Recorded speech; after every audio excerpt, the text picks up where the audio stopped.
नमस्कार, दोपहर के 3 बज रहे और आप देख रहे हैं हमारा स्पेशल बुलेटिन देश प्रदेश। नमस्कार, मैं हूं रचना नितेश। छत्तीसगढ़ में आज कौन सी बड़ी खबरें हैं बताऊंगी मैं पुनीत पाठक आपको बताऊंगा देश की सुर्खियां क्या हैं। और मैं आकांक्षा पांडे आपको बताऊंगी कि आज मध्य प्रदेश में कौन सी खबरें सुर्खियां बनी। यानी छत्तीसगढ़, मध्य प्रदेश सहित देश की हर बड़ी खबरों से अपडेट करेंगे हम 3 एंकर एक साथ। तो अगले आधे घंटे हमारे साथ देश प्रदेश की 30 अहम खबरों को देखिए। बने रहिए IBC 24 के साथ। और शुरुआत करते हैं आज की सबसे बड़ी अहम खबर के साथ में। आइए देखते हैं ये सबसे बड़ी खबर क्या है।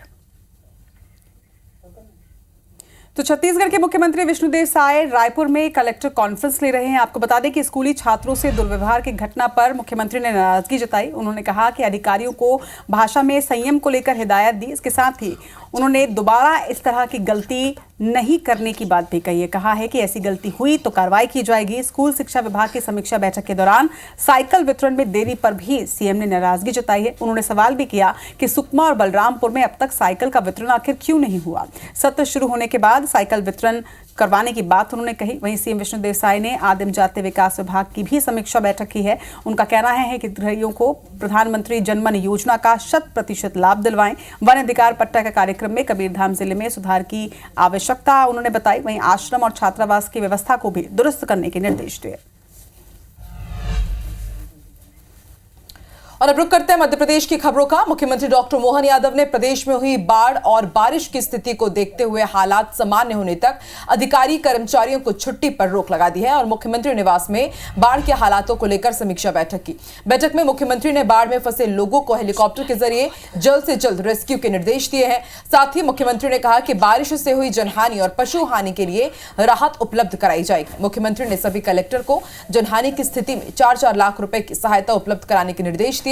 उधर सीएम डॉक्टर मोहन यादव के निर्देश पर डबरा तहसील के ग्राम सेकरा और डबरा कस्बे में बाढ़ में फंसे लोगों को एयरलिफ्ट करने की तैयारी शुरू हो गई है। हैदराबाद से एनडीआरएफ का 60 सदस्यीय दल ग्वालियर पहुंचकर रेस्क्यू करेगा।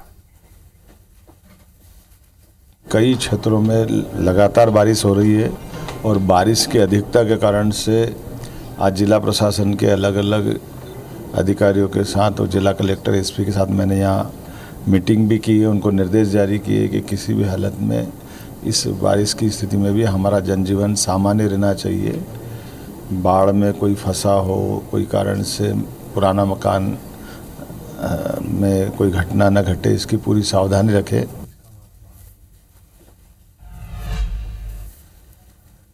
सारे देश में इस वक्त गणेश उत्सव चल रहा है और गणेश उत्सव से जुड़ी कुछ तस्वीरें आज देश भर में सुर्खियों में हैं। वजह इसमें प्रधानमंत्री जी हैं और वो भी CJI के घर पर। मुख्य न्यायाधीश भारत के DY चंद्रचूड़ के घर पर गणपति उत्सव में देश के प्रधानमंत्री नरेंद्र मोदी शामिल होने पहुंचे और इस पर विपक्ष ने प्रतिक्रियाएं देनी शुरू कर दी। विपक्ष के आरोप पर पलटवार भी हो रहे हैं। भारतीय जनता पार्टी ने कहा कि इसके पहले जब इफ्तार पार्टी का आयोजन किया करते थे तो पूर्व प्रधानमंत्री मनमोहन सिंह CJI के साथ शामिल होते थे। आज PM Modi ji chief justice of India के साथ गणेश पूजन में शामिल हो रहे हैं तो इस पर आपत्ति क्या है? आखिर कांग्रेस तुष्टीकरण की राजनीति से बाज क्यों नहीं आती? बार काउंसिल ऑफ इंडिया के चेयरपर्सन मनन कुमार मिश्रा ने कहा कि संविधान के अनुच्छेद 15 के तहत सभी को धार्मिक स्वतंत्रता का अधिकार है और इन तस्वीरों में इस शामिल होने में कुछ भी अनुचित नहीं है। जिस प्रकार से पहले डॉक्टर मनमोहन सिंह बतौर प्रधानमंत्री इफ्तार की पार्टी रखते थे, क्या उसमें चीफ जस्टिस नहीं आते थे? जब इफ्तार पार्टी में चीफ जस्टिस और प्रधानमंत्री मिल सकते हैं और बैठ सकते हैं, गुफ्तगू कर सकते हैं, उस समय जब एक टेबल पर बैठ के दोनों की बात हो सकती है, वह भी एक त्योहार है, यह भी एक त्योहार है। दोनों त्योहारों के बीच यह पार्थक्यता क्यों है? This is nothing. It was a puja which our honorable Prime Minister went there to attend, and he offered puja. Ganpati puja is very famous among the Maharashtra people. CJI is from Maharashtra, and he offers puja himself. It's a very good puja he actually organizes there. If the Prime Minister or anybody goes and offers puja, there's nothing wrong in it.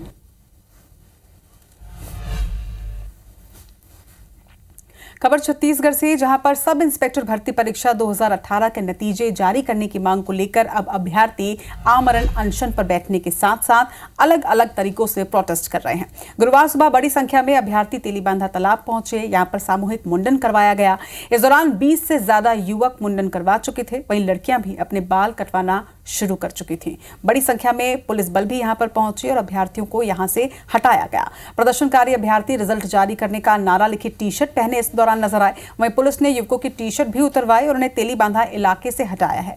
अभ्यर्थियों का कहना है कि वो गृह मंत्री से मिलकर रिजल्ट जारी करने की मांग रखेंगे। अगर तारीख नहीं बताई गई तो बड़ी संख्या में लड़कियां भी इसके बाद मुंडन करवाएंगी।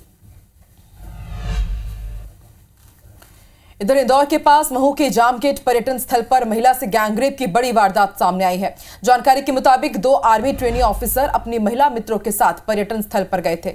यहां कुछ बदमाशों ने एक अफसर और एक महिला मित्र को मारपीट कर बंधक बना लिया और दूसरे अफसर एक महिला मित्र से 10 लाख रुपए लाने को कहा।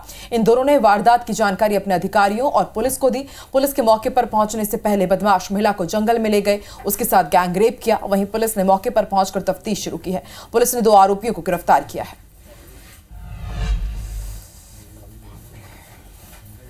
महू के जाम गेट पर जिस तरीके से जो घटना हुई, इसको लेकर पुलिस उसी समय पर अलर्ट हो गई थी। हमारे साथ में ग्रामीण क्षेत्र के जो आईजी हैं विनीता निमिष अग्रवाल सर, वो हैं। सर, क्या पुलिस का ये घटनाक्रम रहा है? अभी फिलहाल पुलिस ने इसमें क्या कार्रवाई की है? इसमें परसों रात का ये घटनाक्रम है, जिसमें लगभग रात में 2 बजे जाम गेट के पास में जो एक स्थल है, वहाँ पर 2 आर्मी के लेफ्टिनेंट और उनके महिला मित्र वहाँ पे मौजूद थे। तब जो है कुछ लोगों के द्वारा, लगभग 6 जिनकी संख्या अब आई है, उन लोगों के द्वारा मारपीट करके लूटपाट करी गई और जो है उसमें दुष्कर्म का घटनाक्रम भी किया गया, तो और फिरौती भी मांगी गई। तो इस संबंध में अपराध पंजीबद्ध किया गया है। 6 लोगों को आइडेंटिफाई भी किया गया है, जिसमें से 2 लोगों को अभी वर्तमान में गिरफ्तार भी कर लिया गया है। बाकी लोगों की तलाश जारी है। सर, ये बताया जा रहा है कि ये जो 6 लोग हैं, इन पे पहले भी कुछ मुकदमे दर्ज हैं जो अरेस्टिंग हुई है, या पहले भी क्रिमिनल रिकॉर्ड रहे, इसी तरीके से लोगों के साथ लूटपाट करने का इनका रहा है पेशा? इसमें से कुछ लोगों के पुराने रिकॉर्ड हैं और लूटपाट के नहीं है। उसमें मारपीट और हत्या जैसे कुछ संगीन अपराध हैं कुछ लोगों पर। बताया जा रहा है कि एक जो आर्मी अफसर है उसको पहुंचा दिया गया था फिरौती की रकम लाने के लिए, और दूसरे को साथ में रखा गया था। एक जो उनकी महिला मित्र थी उसको अलग ले जाकर उसको काफ़ी समय तक रखा था। तो क्या रहा अभी तक इस पूरे मामले में जांच में? इसमें प्रथम दृष्टया जो हमको रिपोर्टिंग हुई थी उसमें दुष्कर्म के बारे में बताया गया था, तो उसके अनुसार पुलिस ने जो फर्स्ट इन्फॉर्मेशन आई है उसके हिसाब से FIR पंजीबद्ध करी है। बाकी इसमें आगे अभी और बयान होने बाकी हैं, और जो भी इसमें वैज्ञानिक साक्ष्य संकलन होता है वो भी इसमें आगे पूरा किया जाएगा। बिल्कुल। तो ये थे हमारे साथ में जी निमिष अग्रवाल सर, जिन्होंने साफ तौर पर बताया है कि देर रात तक जो आर्मी के लेफ्टिनेंट हैं वो वहाँ अपने महिला मित्रों के साथ पहुँचे थे। इलाका बिल्कुल सुनसान था और इस सुनसान इलाके का फ़ायदा उठाकर ही जो अपराधी हैं उन्होंने ना केवल आर्मी के अधिकारियों को, जो आर्मी के लेफ्टिनेंट हैं उनको ना केवल बंधक बनाया, बल्कि उनकी एक महिला मित्र के साथ में गैंगरेप की घटना को अंजाम भी दिया। ये पूरा मामला तूल पकड़ता जा रहा है। कांग्रेस सांसद राहुल गांधी ने इस मामले में ट्वीट किया है, बसपा प्रमुख मायावती ने इस मामले में ट्वीट किया है, और अब पुलिस इस मामले में जो अन्य 4 आरोपी हैं उनको गिरफ्तार करने के लिए उन्होंने अलग अलग टीम गठित की है और जल्दी उनकी गिरफ्तारी की बात कर रही है। कैमरामैन अखिलेश जायसवाल के साथ रवि हेमरा, सिसोदिया, इंदौर। तो वाकई घिनौनी, हैरान कर देने वाली घटना सामने आई है इंदौर में, महू में। बड़ी बात यह कि अब इस पर, जैसा हमारे सहयोगी भी बता रहे थे, कि देश भर की राजनीति भी गरमा रही। मध्य प्रदेश में सेना के 2 जवानों के साथ हिंसा और उनकी महिला मित्र के साथ दुष्कर्म के मामले में, सामूहिक दुष्कर्म के मामले में कांग्रेस के सांसद, नेता प्रतिपक्ष राहुल गांधी ने प्रदेश की और देश की बीजेपी सरकार को निशाने पर लिया। एक्स पोस्ट करते हुए लिखा है कि मध्य प्रदेश में सेना के 2 जवानों के साथ हिंसा और उनकी महिला मित्र के साथ दुष्कर्म पूरे समाज को शर्मसार करने के लिए काफ़ी है। भाजपा शासित राज्यों की कानून व्यवस्था अस्तित्वहीन है। महिलाओं के खिलाफ दिन प्रतिदिन बढ़ते अपराध पर भाजपा सरकार का नकारात्मक रवैया चिंताजनक है। अपराधियों की निर्भीकता प्रशासन की पूर्ण नाकामी का ही नतीजा है। इस कारण देश में पनपता असुरक्षित वातावरण, भारत की बेटियों की आज़ादी, उनकी आकांक्षाओं, इन पर बंदिश है। समाज, सरकार दोनों शर्मिंदा हों, गंभीरता से विचार करें। देश की आधी आबादी की रक्षा की जिम्मेदारी से कब तक आंख चुराएंगे? तो ये उनका अपना ट्वीट है, उनका अपना एक्स पोस्ट है। ये घटना इंदौर के पास ऐतिहासिक जाम गेट के नज़दीक हुई है। 11 सितंबर 2 ट्रेनी आर्मी ऑफिसर अपनी 2 महिला साथियों के साथ यहां बैठे थे। 6 बदमाश कुल बताए गए हैं। 4 को इन्होंने बंधक बनाया, मारपीट की, लूटपाट की और एक को भेज दिया रकम लाने के लिए और दूसरी महिला के साथ गैंगरेप किया। 2 आरोपी गिरफ्तार हुए जो निगरानी शुदा बदमाश पहले के बताए गए। इधर छत्तीसगढ़ के बहुचर्चित शराब घोटाला मामले में आरोपी अनवर ढेबर और पूर्व आबकारी अधिकारी अरुणपति त्रिपाठी को कोर्ट में पेश किया गया। ईडी के विशेष न्यायाधीश ने दोनों ही आरोपियों को 25 सितंबर तक न्यायिक रिमांड पर जेल भेज दिया है। वहीं शराब घोटाले से जुड़े नकली होलोग्राम केस में रायपुर जेल में बंद दीपक दुआरी, दिलीप पांडे, अनुराग द्विवेदी और अमित सिंह को भी बुधवार को न्यायिक रिमांड खत्म होने पर एसीबी की विशेष कोर्ट में पेश किया गया, जहां पर सभी आरोपियों की न्यायिक रिमांड 25 सितंबर तक के लिए बढ़ा दी गई है। दतिया में आज बेहद दर्दनाक हादसा हुआ। लगातार 36 घंटे हुई बारिश से एक जर्जर दीवार ढह गई। दीवार की चपेट में 2 मकान आ गए। घटना में 2 परिवारों के 7 लोगों की जान चली गई, 2 लोग घायल हैं। घायलों का अस्पताल में इलाज जारी है। वहीं घटना की सूचना मिलते ही कलेक्टर और एसपी मौके पर पहुंचे, रेस्क्यू शुरू कराया गया। एसडीआरएफ की टीम ने शवों को बाहर निकाला। कलेक्टर ने बताया कि दतिया में ये सभी परिजन रह रहे थे और अभी भी 500 परिवार वहां पर रह रहे हैं और अचानक मूसलाधार बारिश के बाद ये दीवार ढह गई, जिसमें 7 लोगों की जान चली गई। दामाद और ये 20-25 साल से जे आ गए हैं ना, उनके पास चाचा के पास लड़की थी, सुबह आ गए थे। तो हमें तो जन्म में ही गए था। 7 लोग इसमें दब गए। 7 लोग घर गिरी। 3 बजे हमको आवाज मिली, हम दौड़े। 3:30 बजे फिर भी 2 लोग घायल थे, तो उन्हें हमने बुलाया, नकार कर 4 बजे हमने हॉस्पिटल में भर्ती कराया उसको, दोनों बाप बेटा को। आगे वाला कमरा हमारा था, उसके पीछे मामा रहते थे, तो मौसा रहते थे। रात में गिरी तो हम आगे वाले कमरे में थे, तो हमने चिल्लाया तो आवाज़ आई है, तो हमें बचाओ बचाओ, फिर मोहल्ले वाले आए जब बचाया। एकदम आवाज़ आई कि जाने के एकदम क्या सब लोग दब गए, तो मोहल्ले वाले दौड़े, तो मोहल्ले वालों ने हम दोनों बाप बेटों को निकाला पहले कि उन्होंने की जिंदा है इनको निकालो, और वो बड़े बड़े खंडर थे पीछे वालों के, उनको निकाल नहीं पाए, तो इसलिए वो कहना फिर पब्लिक बहुत इकट्ठी हो गई। दीवार बरसात जो अपनी 36 घंटे से लगभग हो रही थी उसके कारण ढह गई, और उसके नीचे एक वंशकार परिवार था जिसके 9 सदस्य थे, वो उसके नीचे दब गए। 2 लोगों को जो बच सकने की स्थिति थी, तुरंत उनको बाहर की तरफ से निकाला और फिर हम लोग ने उनको हॉस्पिटल पहुंचाया, वो सुरक्षित है। एसडीआरएफ की मदद से 3 शवों को निकाला जा सका। इधर जम्मू कश्मीर में होने वाले विधानसभा चुनाव से पहले सेना को बड़ी कामयाबी मिली है। जम्मू कश्मीर के कुपवाड़ा जिले में सेना ने भारी मात्रा में गोला बारूद और विस्फोटक को बरामद किया है। AK-47 के 100 से ज़्यादा कारतूस, 20 हैंड ग्रेनेड और 10 छोटे रॉकेट्स मिले हैं। वहीं ID एक्सप्लोजिव से जुड़ी सामग्री जब्त की गई। इंटेलिजेंस इनपुट के बेस पर कुपवाड़ा के कैरन सेक्टर में सेना और जम्मू कश्मीर पुलिस ने जॉइंट ऑपरेशन किया। सेना ने कुलगाम के नज़दीक आतंकियों के एक ठिकाने को ढूंढा।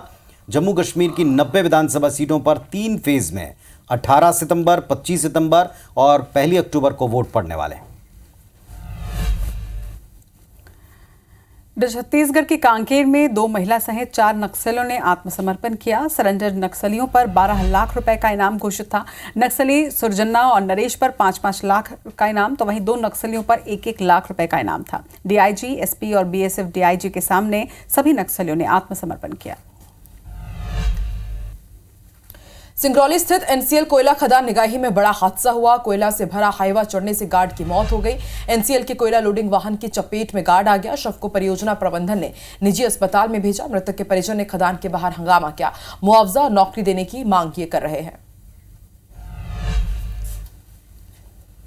वहीं हैदराबाद में सिकंदराबाद के गांधी हॉस्पिटल में एक पेशेंट ने महिला डॉक्टर के साथ में हाथापाई कर दी है।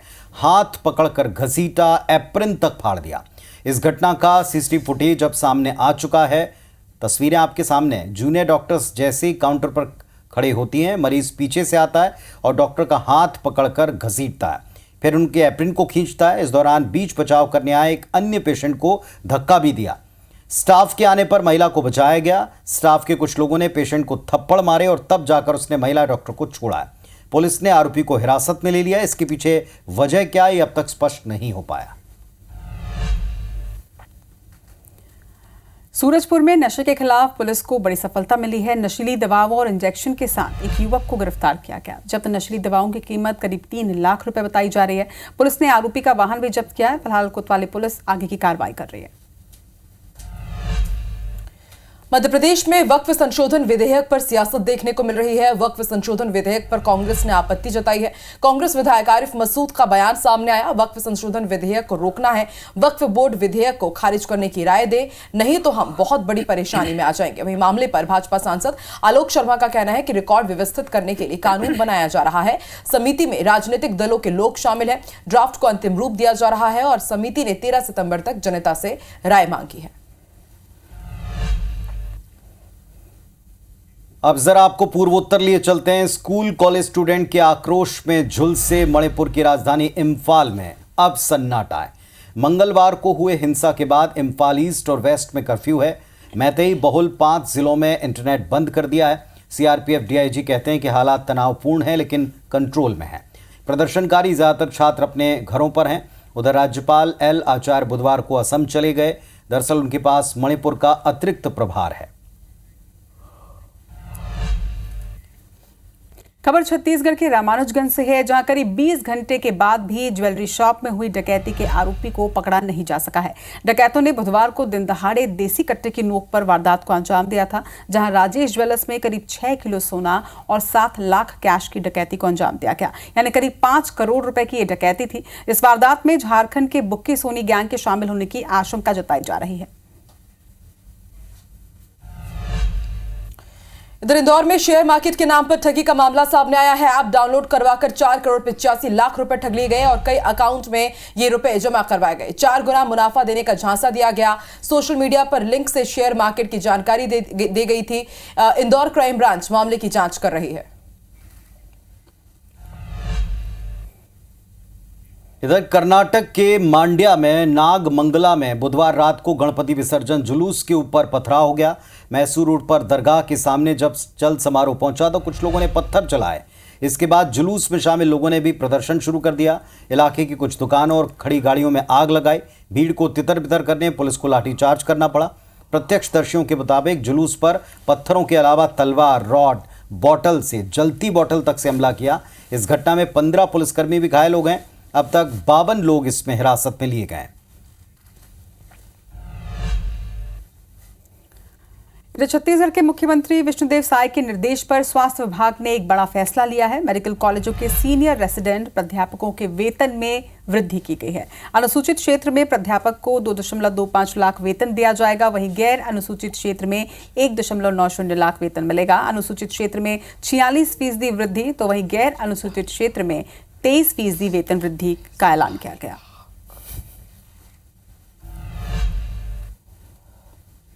मध्य प्रदेश के सतना की 2 महिला कांग्रेस पार्षद बीजेपी में शामिल हुई। पार्षद माया सिंह कोल, अर्चना गुप्ता ने बीजेपी की सदस्यता ले ली है।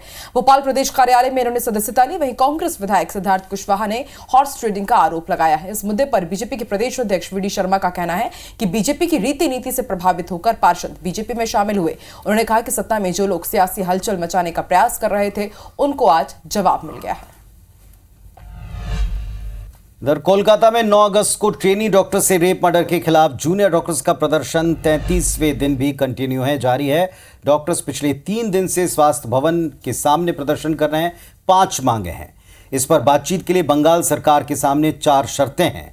डॉक्टर्स ने 11 सितंबर को अपनी शर्तों की लिस्ट के साथ बंगाल सरकार को बातचीत के लिए मेल किया। हालांकि सरकार ने शर्तें खारिज कर दी। स्वास्थ्य मंत्री चंद्रिमा भट्टाचार्य ने कहा कि हम डॉक्टर्स की बात सुनने को तैयार हैं, लेकिन इसके लिए वो शर्त तय नहीं कर सकते।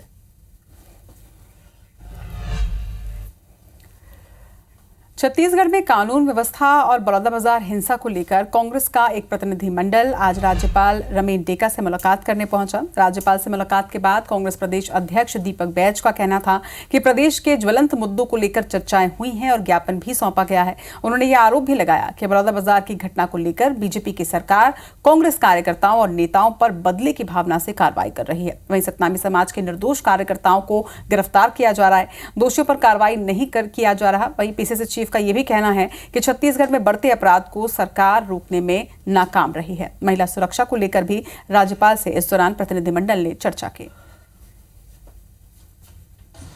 20 सदस्यीय दल माननीय राज्यपाल जी से मुलाकात हुई। प्रदेश के ज्वलंत मुद्दों को लेकर चर्चाएं हुई और ज्ञापन भी दिए। वो मुद्दे हैं कि बलौदाबाजार की घटना को लेकर जिस तरह से भारतीय जनता पार्टी की सरकार कांग्रेस के कार्यकर्ता और नेताओं के ऊपर बदले की भावना से कार्रवाई कर रही है। और एक अपडेट भी आपको देते हैं। प्रधानमंत्री नरेंद्र मोदी भारत के पेरिस पैरालंपिक दल से मुलाकात करने वाले हैं। इस दौरान प्रधानमंत्री मोदी बातचीत करेंगे, पैरालंपिक के अनुभवों के बारे में पूछेंगे। भारत ने पेरिस पैरालंपिक में इतिहास रच दिया, 29 मेडल जीतकर ऐतिहासिक प्रदर्शन किया है। शुक्रवार को प्रधानमंत्री पेरिस पैरालंपिक खेलों के मेडल विजेताओं से हरविंदर सिंह, कपिल परमार, प्रणव सूरमा, सचिन सूर्यराव, ये तमाम खिलाड़ी, इसके अलावा धर्मवीर से फोन पर बात कर चुके हैं, उनको बधाइयां दे चुके हैं। प्रधानमंत्री ने कहा था कि खिलाड़ियों का पदक जीतना देश के लिए सबसे गर्व की बात है, बड़ा तोहफा है। खिलाड़ियों के शानदार प्रदर्शन के पीछे तमाम कोचेज और उनके घरवालों के प्रयास का भी उन्होंने जिक्र किया, सराहना की। तो देश प्रदेश में अभी के लिए बस इतना ही, लेकिन लेटेस्ट खबरों के लिए, अपडेट के लिए आप लगातार देखते रहें IBS 24। फिलहाल हम तीनों को इजाजत दें। नमस्कार।